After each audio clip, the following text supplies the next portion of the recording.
get an opportunity to do it, thank God for it. And like I said before, you can call in this show by dialing area code 323-962-1937. And I will be on Facebook during the show and Twitter, so if you have something you want to say, you can look me up on Facebook and look up Fwamp Fwamp Sport on twitter.com, and I'll be able to answer your question or express your thought. And so, we begin this show today by talking about the good. Before we get into talking about the Super Bowl, we're going to talk about a few other topics, and then spend the last 30 minutes of the show telling you why. I'm sure you all know by now, and I'm sure it is no surprise that most of you know that I will be rooting for the New York Giants to win, and I will tell you why I feel the Giants will win, and do it as objectively and intelligently as I can. So, we're going to use the music for this first half an hour of the show, and here we go. First off, in the good section, folks, I think the sports world this week got a bit of a positive jolt as Peyton Manning has been cleared to play. Hopefully that means that he will be able to resume his career in Indianapolis. The NFL is a better place with people like Peyton Manning playing in its game, and hopefully he'll be able to, like I said, resume his career and be the player that he was before all of the injuries. Unfortunately, it is a business, and we all understand that if the Colts do decide to move on without him, they would be the dumbest team in the history of pro football. But they feel that Andrew Luck can come in and give a performance that matches Mark Sanchez or Joe Flacco or Matty Ice for the Falcons, and make the Colts relevant again. I think it's going to be a difficult transition for them because they've already gotten rid of a lot of Peyton Manning's coaches and people that he essentially has been with for years at that team. But hopefully the Colts will make the right decision, and hopefully Peyton Manning will still be on that team. The sports world also got a boost this week when we found out that the injuries to Sidney Crosby are curable, and hopefully they can find the proper medication and proper things to make sure his neck is sturdy, and so the concussions that are emanating from that injury will allow him to get back on the ice before this season is over. Hockey needs Sidney Crosby just as much as the NFL needs Peyton Manning, and hopefully they'll get both. Some more good. We're going to shift sports real quickly. We've had the finals of the Australian Open happen in the last week. As I predicted last weekend, I told you that Miss Azarenka is going to be a bear or a beast and too much for one Maria Sharapova, and she did not disappoint by absolutely destroying her in the finals. She just completely blew her off the court with her power, her finesse, and just her overall play. Also, the men's final was one for the ages as Rafa Nadal and Novak Djokovic basically played a match that defied logic, defied conditioning, defied skill level, as both players had an opportunity to put the match away earlier.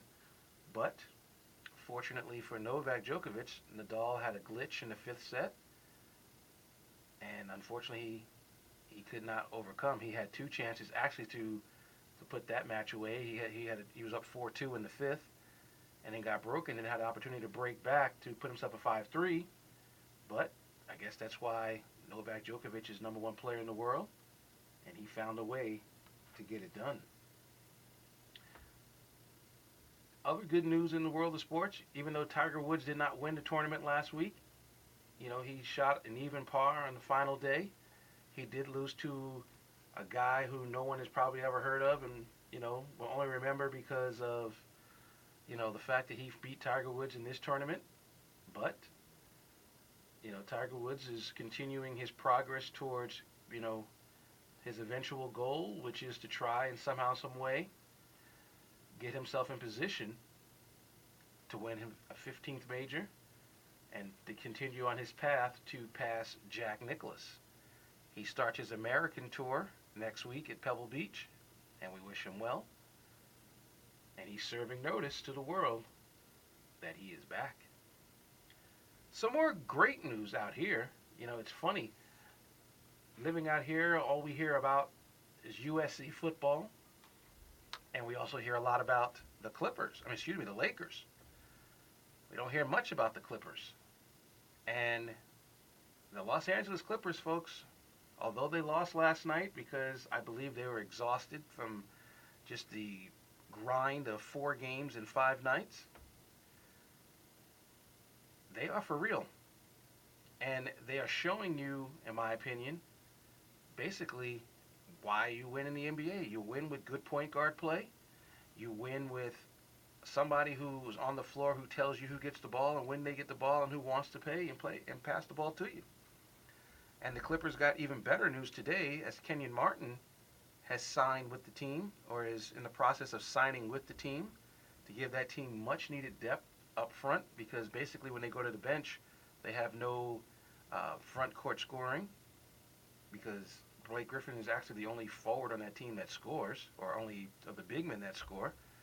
And so at least Kenyon Martin can give them some scoring off the bench, as well as some defense, as well as some toughness. This team is going to be tough to beat, folks. And it's scary because they don't even know how good they can be. They're just practicing, with each other now. They're just learning, the tendencies. You could see several times during the games where Blake Griffin is pointing to the rim for an alley-oop lob, and Chris Paul or Chauncey Billups has their head down or doesn't see the point or something, like they miss it, and then they pat each other as they go down the floor, and they're just learning how to play with each other. And they're in first place in that division. And I'm not slighting the Lakers, because the Lakers are also going through a transition of learning a new system and learning, how to play with some of these new players. Again, not trying to slam Derek Fisher. I never would do that, because the respect and love I have for him. I just think that having Chris Paul play that point position, the fact that he takes over that game, takes over that team during the game, makes that team that much better. And they go on a nice big road trip coming up right now. They have an insane schedule coming up in the month of March, where they play 20 games in 31 days, which is crazy. But they start out in Washington. Washington's going to want to prove something. JaVale McGee, didn't like being dunked on last year in the game. So, we'll see what the Clippers are made of. And hopefully they will show you that they are for real. But again, right now, the NBA is kind of, not really at its best, but it's getting better. There's still, the top of the league is still pretty solid with the Bulls and Oklahoma City playing as great as they are. Obviously, the story of the week in the NBA, we all know, was the dunk heard around the world that basically shook the San Andreas Fault out here in Los Angeles. Kendrick Perkins, give him credit. His job is to try to stop it. Blake Griffin's job is to put it in the basket. And he got it done.